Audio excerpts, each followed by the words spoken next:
लोकसभा चुनाव के दूसरे चरण के लिए चुनाव प्रचार काफी जोर शोर से चल रहा है। इसी क्रम में झारखंड के रांची में आज इंडी ब्लॉक की रैली का आयोजन किया गया, जहां महागठबंधन के कई बड़े नेता पहुंचे। लेकिन रांची में प्रभात तारा मैदान में उल गुलान विद्रोह न्याय रैली में पहुंचे कांग्रेस और राजद समर्थकों के बीच जमकर मारपीट की घटना घटी है।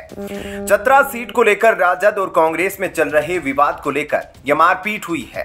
चतरा सीट पर राजद अपनी दावेदारी कर रहा था। चतरा सीट पर कांग्रेस ने के.एन. त्रिपाठी को उम्मीदवार बनाया है। बाहरी उम्मीदवार बताकर राजद के कार्यकर्ता उनका विरोध कर रहे हैं। इस मारपीट में कांग्रेस उम्मीदवार के भाई का सर फट गया है।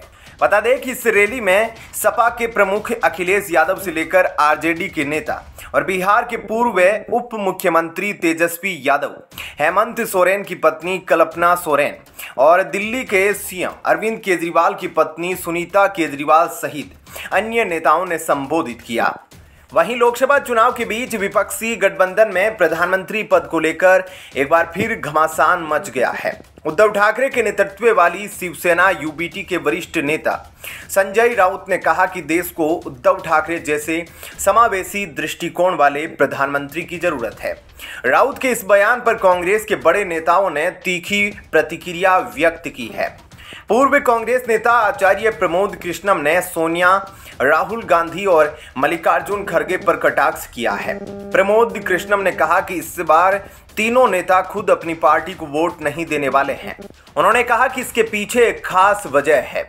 आचार्य ने एक्स पर किए एक पोस्ट में कहा कि तीनों नेता अपनी पार्टी को खुद इस बार वोट नहीं देंगे, क्योंकि जहां उनका आवास और दफ्तर है वहां कांग्रेस का कैंडिडेट भी नहीं है। प्रमोद कृष्णम ने आगे कांग्रेस पर तंज कसते हुए कहा, अब इसे पार्टी नेतृत्व का दिवालियापन कहो या कांग्रेस के भाग्य की विडंबना, किंतु खबर एकदम 16 आने सच है।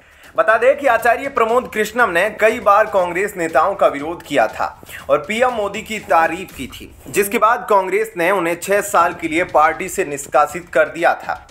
प्रधानमंत्री नरेंद्र मोदी ने राजस्थान के जालोर में कहा कि देश कांग्रेस को उसके पापों की सजा दे रहा है और जो पार्टी कभी 400 सीटें जीतती थी वह इस लोकसभा चुनाव में 300 सीटों पर चुनाव लड़ने में असमर्थ है।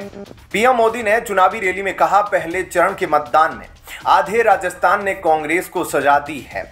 देशभक्ति से ओतप्रोत राजस्थान जानता है कि कांग्रेस कभी भी भारत को मजबूत नहीं बना सकती। उन्होंने कहा कि देश नहीं चाहता कि 2014 से पहले आने वाले हालात वापस आए। पीएम मोदी ने कांग्रेस नेता सोनिया गांधी पर परोक्ष हमला बोलते हुए कहा कि जो लोग चुनाव नहीं लड़ सकते, चुनाव नहीं जीत सकते, वे मैदान छोड़कर भाग गए हैं। इस बार वे राजस्थान से राज्यसभा में आए हैं। कांग्रेस की हालत बहुत खराब है। बता दें कि फरवरी में राजस्थान से राज्यसभा के लिए चुने गए सांसदों में कांग्रेस की पूर्व अध्यक्ष सोनिया गांधी भी शामिल है। पीएम मोदी ने कहा, उन्होंने एक अवसरवादी इंडी अलायंस बनाया है। यह एक पतंग की तरह है जिसकी डोर उड़ने से पहले ही काट दी गई है।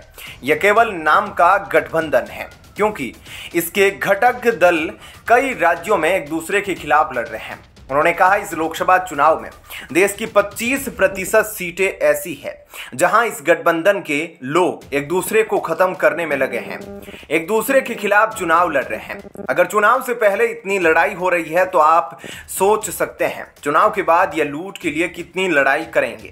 क्या हम इतना बड़ा देश इन लोगों को सौंप सकते हैं?